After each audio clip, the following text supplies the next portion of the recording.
بڑی قربانی تو اونٹ کی بنتی ہے، ان ساری چیزوں سے بڑھ کر قربانی بڑی تو اونٹ کی ہے، اس سے بھی بڑی کوئی قربانی ہو سکتی ہے؟ حضرت عبد المطلب سرکار کو یہ کانوں میں یہ آواز پہنچی جو زمزم کے کنواں پتھر نکالتے ہوئے تو تم نے منت کو مانا تھا، آج تمہاری اولاد جوان ہو چکی ہے اور محنت کش ہو چکی ہے،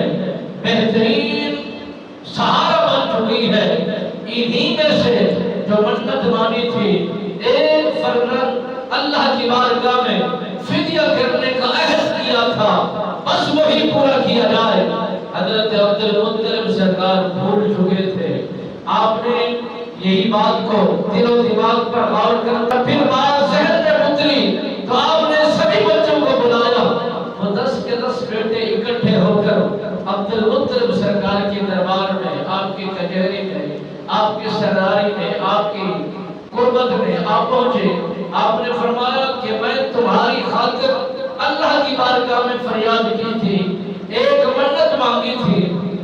کہ مولا 10 بیٹے ایک جیسے ہو جائیں، ہمت رکھنے والے ہو جائیں، محنت کرنے والے ہو جائیں، ہاتھ بٹانے والے ہو جائیں